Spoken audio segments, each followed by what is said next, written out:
الفاتحة. أعوذ بالله من الشيطان الرجيم. بسم الله الرحمن الرحيم. الحمد لله رب العالمين الرحمن الرحيم مالك يوم الدين. إياك نعبد وإياك نستعين اهدنا الصراط المستقيم صراط الذين أنعمت عليهم غير المغضوب عليهم ولا الضالين. السلام عليكم ورحمة الله وبركاته.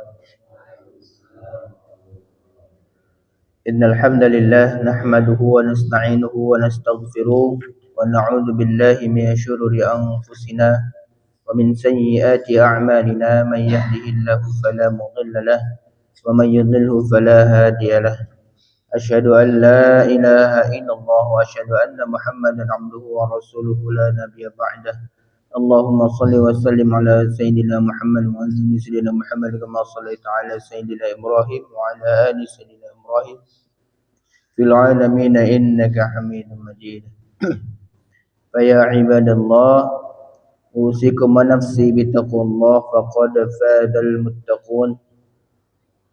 وقال أيضا في آية أخرى إن الذين قالوا ربنا الله ثم استقاموا فلا خوف عليهم ولا هم يحزنون. صدق الله العظيم وصدق الله رسول الله الكريم. Alhamdulillah, puji syukur kehadirat Allah Subhanahu wa taala, kita masih bisa diberikan nikmat iman, nikmat Islam, nikmat bisa bermuwajahah dan bermujalasah di majelis ilmu. Yang dengan ini mudah-mudahan Allah Subhanahu wa taala datangkan kebaikan, keberkahan, kelancaran dan kemudahan pada setiap upaya-upaya kita untuk mendekat kepada Allah Subhanahu wa taala. Amin ya Allah ya rabbal alamin. Baik, melanjutkan bahasan kita terkait kitab Ta'lim al-Muta'allim, Faslu fi mahiyatil ilmi wal fiqhi wa fadlihi. Ya, pasal 1 terkait dengan hakikat ilmu fikih, hakikat ilmu fikih dan keutamaannya. Rasulullah SAW bersabda, "Talabul ilmi fardhatun 'ala kulli muslimin wal muslimat." Rasulullah SAW bersabda, menuntut ilmu itu wajib bagi semua muslim laki-laki dan muslim perempuan. Tapi kemarin kita pelajari ternyata tidak semua ilmu harus kita pelajari. Afdhalul ilmi ilmul hal, yaitu ilmu yang paling utama adalah ilmu hal atau ilmu yang mempelajari tentang kondisi diri kita.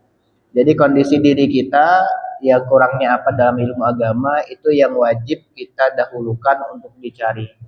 Contoh misalkan sholat, itu kita harus tahu syaratnya, rukunnya, hal yang membatalkan sholat, dan yang lain-lainnya sebelum kita melangkah lebih jauh ke yang lain, karena sholat itu kita lakukan setiap hari. Nah makanya nanti hal-hal yang berkaitan dengan sholat, maka itu juga menjadi kewajiban. Contoh sholat, dia pintu utamanya adalah dari wudhu, maka wajib bagi kita juga untuk mempelajari tata cara wudhu. Nah, wudhu itu butuh air. Nah, maka wajib bagi kita mengetahui air mana saja, jenis-jenis air mana saja yang diperbolehkan untuk dipakai berwudhu. Karena tidak semua air itu dia suci kemudian bisa mensucikan. Ada yang suci tidak bisa mensucikan, ada yang suci mensucikan, ada yang dia tidak suci dan juga tidak mensucikan. Maka kita harus tahu jenis-jenis air tersebut. Dari mana kita tahu itu semua? Kita tahu itu semua dari mempelajari ilmu kepada orang yang memiliki ilmu tersebut. Ya. Maka dalam hal ini kewajiban kita yang paling utama adalah menuntut ilmu yang sesuai dengan kondisi diri kita. Kita kurangnya apa? Kalau seandainya kita sudah mengetahui syarat-syarat, rukun-rukun dari sholat, kemudian hal-hal yang membatalkan sholat, kemudian yang kaitan dengan wudhu, jenis-jenis air dan yang lainnya, baru kita boleh melangkah lebih jauh ke yang lain. Ya berarti kalau sudah dari sholat kemana? Misalkan kita belajar Al-Quran, maka Al-Quran jadi wajib. Kenapa? Karena ini kitabnya orang muslim. Akan menjadi hal yang aneh kita Islam tapi tidak bisa membaca Al-Quran. Kita Islam, mengaku Islam, tapi kemudian tidak bisa mengamalkan isi Al-Quran. Maka yang selanjutnya dipelajari adalah Al-Quran. Ketika Al-Quran sudah, kemudian sholat sudah, yang wajib-wajib sudah untuk ibadah makhdhahnya, barulah kita mempelajari hal yang lain, apa misalkan babnya tentang zakat. Karena tidak semua orang bisa mengeluarkan zakat. Setelah zakat, kemudian apa lagi? Baru nanti ke haji. Ya. Puasa dulu, emang puasa dulu. Berarti harus tahu rukun-rukun yang berkaitan dengan puasa, syarat sahnya puasa, puasa wajib itu apa, puasa nazar itu apa, puasa sunnah itu bagaimana, dan yang lain-lain. Baru nanti ke haji. Nah, tingkatan ini disebut dengan maratibul ibad. Jadi ini adalah tingkatan dari ibadah. Maratibul ilmnya jangan dilompat, ya, jangan dilompat dari yang fardu ain kita duluan malah mempelajari fardu kifayah, sementara fardu ainnya belum selesai. Maka yang fardu ain dulu dipelajari, baru yang fardu kifayah, atau bisa berbarengan keduanya, ya, atau bisa berbarengan keduanya. Yang fardu kifayah contohnya misalkan apa? Memandikan jenazah, kemudian jadi khotib, ya, jadi khotib, jadi orang yang berkhutbah. Kemudian apalagi memimpin tahlil dan yang lain-lain, itu fardu kifayah. Ada satu orang yang bisa, maka kewajiban yang lain gugur, ya, kewajiban yang lain gugur. Maka fardu ain ini yang lebih diutamakan. Cuma sayangnya beberapa dari kita kadang-kadang merasa bahwa yang fardu ain itu dinomorduakan. Padahal mestinya yang fardu ain ini dinomorsatukan, kata Imam Az-Zarnuji. Karena ini adalah ilmu yang paling kita butuhkan, ya. Jadi afdalul ilmu ilmul hal, afdalul ilmi ilmul hal. Jadi utama-utamanya ilmu adalah ilmu yang tentang kondisi kita. Kondisi kita butuhnya apa? Itu yang kita cari betul-betul. Maka ini yang jadi kewajiban dibandingkan yang lain, ya. Karena ini bahasanya fardhah. Fardhah tentu artinya kewajiban, kewajiban yang bukan hanya pada saat itu. Jadi ini salah satu yang mustakbal, sebutnya itu mustakbal. Jadi berlaku juga di masa depan. Akhirnya apa? Terus menerus. Maka kewajibannya tidak hanya diwajibkan pada usia tertentu, tapi diwajibkannya pada seluruh usia. Jadi nggak usah takut, usia saya udah segini, masih bisa nggak saya belajar fikih, belajar sholat? Itu nggak jadi halangan, Pak.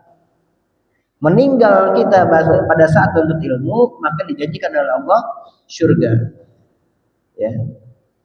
Makanya man salaka tariqan, kata Nabi, man salaka tariqan yaltamisu fihi ilman sahalallahu bihi tariqan ilal jannah. Barang siapa yang kemudian keluar dari rumahnya mencari ilmu, maka ada satu tahapan dia untuk menuju surga. Sehingga pada saat kita sedang menuntut ilmu, meninggal kita itu, artinya kita masuk dalam bagian hadis ini. Hadis dari man salaka tariqan, orang yang dia mencari jalan untuk mencari ilmu. Nyari jalan apa aja? Ustaz, bisa nggak saya ini kan kerja, ya, bisa nggak nafkah saya itu untuk orang yang nyari ilmu? Bisa, boleh. Diniatkan kita nafkahin anak kita, nafkahin anak supaya anaknya itu dapat ilmu, ilmunya bermanfaat, kemudian nanti bisa diajarkan suatu saat untuk kita. Atau misalkan begini, boleh nggak Ustaz saya beli kitab aja, beli kitab, saya belum bisa baca kitab, taruh aja di rumah, nggak apa-apa, Pak. Kita nggak tahu kitab itu yang baca nanti bisa jadi kita, anak kita, cucu kita, dan yang ke bawah.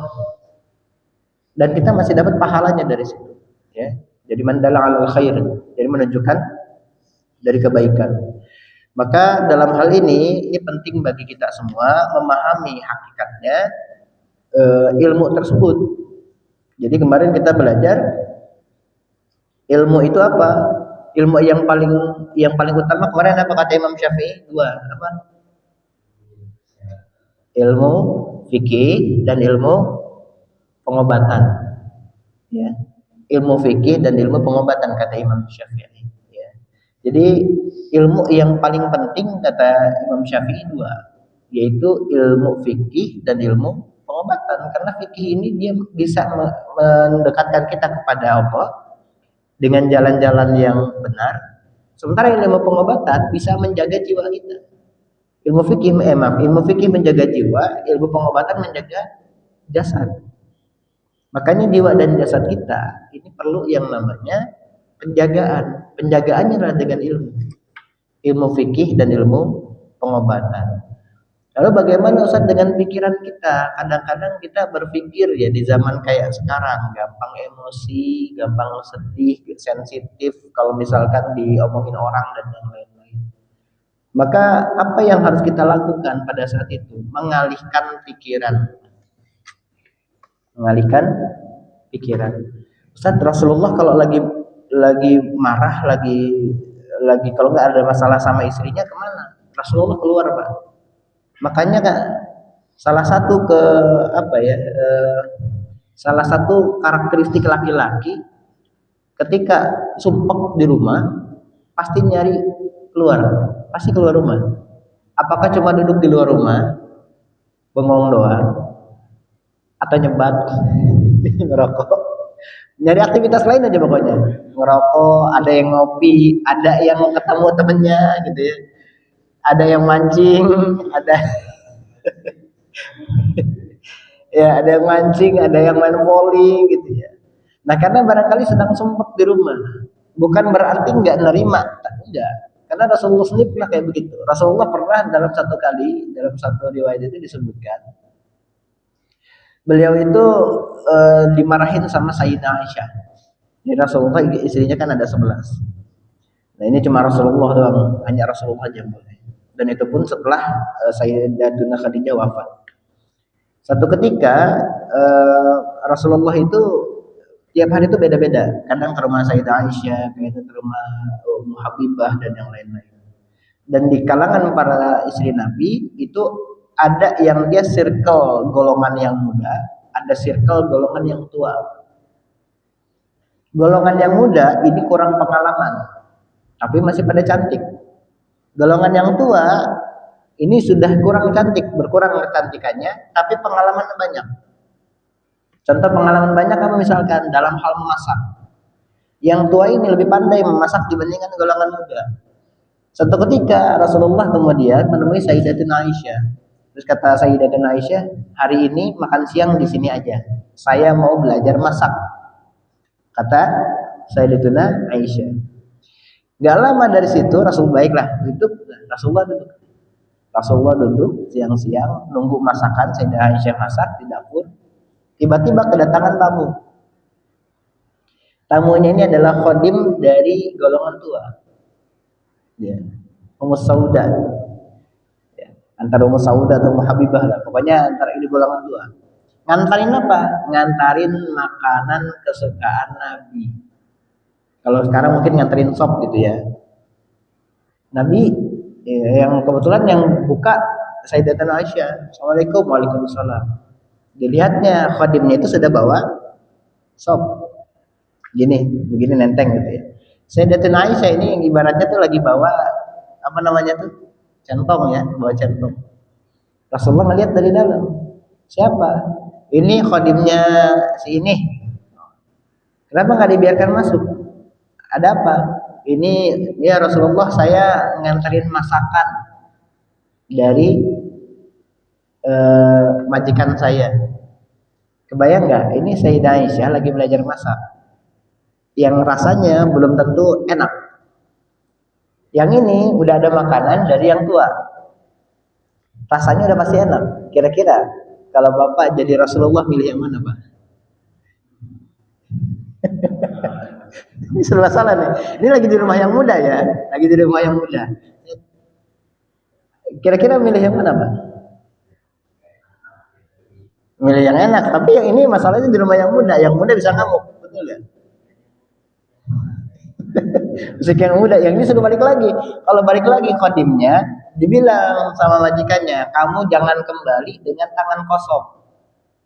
Maksudnya sop itu, makanan itu harus dimakan sama Nabi. Gimana Pak? Kalau jadi Nabi bakal gimana? Milih yang muda atau yang tua? Dua-duanya masalahnya nggak bisa. Saat itu apa yang dilakukan? Ternyata Sayyidatuna Aisyah dipukul apa ya, kalau kayak kita mungkin ditepak ya, ditepak. Jadi jatuh tuh si makanan itu amburadul. Terus teriak bilang ke Nabi, hari ini tidak ada makan siang, nggak ada makan malam. nggak ada makan siang, nggak ada makan malam. Intinya apa? Sayyidatuna Aisyah marah. Apa yang dilakukan Nabi? Beliau cuma senyum-senyum. Kemudian anak-anaknya kan pada ngelihat ya, Fatimah, ada udah gorot umuka, jangan kesini. Ibu kalian lagi marah, jangan kesini, jangan kesini. Udah biar aja. Rasulullah beresin, kemudian keluar. Keluar nggak ke rumah yang tua, nggak ke rumah yang muda. Nongkrong pak.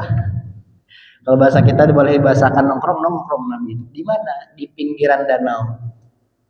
Nggak mancing ya. Mancing. Kalau dulu ada pancingan mungkin mancing ya. Ini nggak mancing. Rasulullah apa yang lakukan? Cuma duduk pinggir danau, diem. Kemudian kakinya tuh dipercik-percikin ke air. Ya, kayak sinetron. Ya. Ternyata itu yang bikin ketenangan. Nah saat itu datang Sayyidina Abu Bakar. Sayyidina Abu Bakar melihat Nabi begitu, nggak banyak tanya, duduk samping Nabi, ikutan juga kayak begitu. Melihat Nabi senyum, ikutan senyum. Datang Sayyidina Umar. Nih orang dua ngapain nih? Gitu. Ikutan gitu. Nah Sayyidina Umar ini nanya, ya Rasulullah, Anda sedang apa? Kenapa Anda di sini? Ya ini enggak, lagi santai aja. Kenapa Umar? Ya sebetulnya saya tuh mau tanya ya, kenapa? Saya tuh gimana ya? Istri saya ngomel-ngomel ke saya. Ngomel-ngomel kenapa? Iya, katanya uang kurang, ini segala macam. Pusing saya, akhirnya saya kesini nemuin Anda. Saya minta nasihat katanya. Minta arahan dari orang yang hilang arah tuh. Padahal sama juga, Rasulullah belum punya apa-apa. Akhirnya Rasulullah cuma senyum-senyum aja, ketawa kan. Cuma ketawa, kedengar Umar bilang kayak gitu. Abu Bakar gak nanya, ikutan ketawa, ikutan senyum. Terus Abu Umar nanya, ya Rasulullah kenapa Anda malah tersenyum? Ini saya menderita loh, Anda senang saya menderita. Enggak gitu Umar. Masalahnya saya kesini juga menghindari istri saya. Saya kesini juga menghindari istri saya. Jadi ya memang kalau ya yang benar-benar laki-laki gitu ya, kadang-kadang memang ada waktu bengongnya pak. Dan itu kesunahan. Ini bukan cerita bohong ya, ini di hadis ada, di kitab-kitab sirah tuh ada, di Syiar Alaman Nubala ada, kemudian nanti di Aruful Maktum ada. Jadi Rasulullah itu ya memang nggak kaku-kaku banget jadi seorang kepala keluarga. Kadang ada bingungnya. Ketika bingung ngapain? Bengong. Cuma diem aja. Ya, ini mengalihkan pikiran. Nah ini penting Mbak. Ternyata ada seni mengalihkan pikiran supaya tidak jadi gampang emosi, supaya jadi nggak gampang marah, nggak gampang ngucap hal-hal yang bisa membuat istri kita makin marah atau hubungan direnggang dengan keluarga dan yang lain-lain. Maka ini penting cari hal-hal yang memang bisa membuat kita teralihkan pikiran kita dari hal-hal yang negatif. Apakah mancing tadi, apakah ngerokok sambil ngopi gitu kan di luar rumah, saya mikirin sampai scroll HP. HP di scroll tapi yang mata ke HP tapi pikiran kemana-mana. Yakin itu. Ini memang ke sini HP. Tapi yang di sini bayaran anak, listrik udah bunyi net, segala macam ya. Itu yang memang harus dihadapi seorang laki-laki. Artinya banyak hal yang rupanya butuh ilmu. Nah ini hanya bisa dijawab oleh ilmu ya, orang-orang yang berilmu. Makanya harus bertanya kepada orang yang ahlinya ini di sini. Kemudian biasanya para ulama Nusantara itu punya seni dalam mengelola emosi sehingga tidak jatuhnya qadzaf. Apa itu qadzaf? Qadzaf itu menuduh. Qadzaf itu menuduh. Contoh begini. Ada orang yang datang cerita misalkan ke kita, orang itu kemarin pacaran loh, gini-gini segala macam sama ini, ceritanya ke kita. Gimana caranya? Nah ternyata ulama Nusantara kayak Mbah Maimun, kemudian guru-guru kami juga ya, Kiai Maksum dan yang lain-lain. Beliau bilang kayak begini, kalau ada yang cerita muridnya santri, Ustaz tuh si ini mau pacaran sama perempuan mana? Itu enggak yang dilihat pacarannya, cuma ditanya begini, cantik nggak? Cantik. Orang mana? Orang sana. Kuliah bekerja? Kerja. Oh, kerjanya apa gini-gini. Jadi akhirnya apa? Ini seni untuk apa? Mengalihkan pikiran. supaya jatuhnya nggak menuduh. Kalau seandainya ada yang ngomong kayak gitu, tiba-tiba kita langsung bilang, wah berarti dia zina dong. Nah itu berarti tadi harus ada yang namanya ada kaidah, ya ada riwayat hadis, ini hadis sahih ya di eh, sahih Bukhari atau Muslim, di muttafaqun alaih. Al bayyinatu alal mudda'i, al bayyinatu alal mudda'i. Yang nuduh, bayyinatu itu, bayyin itu artinya orang yang menuduh, orang yang menjelaskan atau orang yang bertanya. Alal mudda'i harus mendatangkan bukti kepada yang dituduh. Harus datangin bukti pada yang dituduh. Makanya nggak boleh sembarangan qadzaf. Saya dengar kayak guru-guru kami gitu ya, itu nggak pernah sekalipun menggunakan qadzaf, tuduhan. Kalau memang nggak ada bukti, nggak berani sama sekali. Karena begitu nuduh, dia harus datangin bukti, betul nggak seperti itu. Contoh misalkan begini, ada orang datang, kemudian bilang istri Anda selingkuh sama laki-laki lain. Nah, itu jangan tanya istri, Pak. Tanya orang yang mengabarkan itu. Buktinya apa? Ada nggak fotonya? Ada, saya fotonya. Fotonya ada. Ada nggak videonya? Itu pun kalau cuma sekedar foto. Sekarang kan kita ada AI ya. Nggak bisa. Cuma sekedar foto. Berapa orang ini Pak yang melihat? Cuma saya doang. Loh, nggak bisa kalau kayak begitu. Nah ini untuk apa? Menghindari perselisihan yang tidak perlu. Sampai sehati-hati itu para ulama itu. Jadi Umar aja itu nggak bisa kalau misalkan jadi dalam ilmu fikih ya, di I'anatul Talibin, kemudian nanti di Kifayatul Akhyar dan yang lain-lain, di Sulam Taufik. Ketika kita qadzaf, kita menuduh seseorang berzina, maka kita harus mendatangkan bukti saksi minimal 4 orang. Minimal 4 orang. Yang 4 orang ini harus melihat perzinahan itu dari awal sampai akhir. Seperti jatuhnya ember dari atas ke ember di sumur dari atas ke bawah. Kita menyaksikan embernya dari di atas tiba-tiba jatuh ke bawah sampai plung sampai ke bawah. Kebayang nggak, Pak? Nuduh orang berzina itu datangin 4 orang saksi yang melihat dari awal sampai akhir. Ini bukan mempersulit, tapi memang ini kaidah Islam untuk menyelamatkan orang-orang dari asal menuduh sembarangan. Ya ini nggak boleh, makanya kita qadzaf, namanya apa? Qadzaf itu menuduh, tuduhan. Kebanyakan orang tuh gampang menuduh, kemudian ya udah, kalau memang kamu nggak merasa kayak begitu, datangin bukti. Akhirnya apa? Yang dituduh suruh datangin bukti, nah kan ini nggak beres. Nanti lama-kelamaan kayak gini, Pak. Tiba-tiba ada orang datang misalkan ke rumah, ngaku, Pak ini rumah saya. Enggak, ini rumah saya. Buktinya apa kalau ini rumah Bapak? Saya punya surat tanahnya. Coba kasih ke saya surat tanahnya.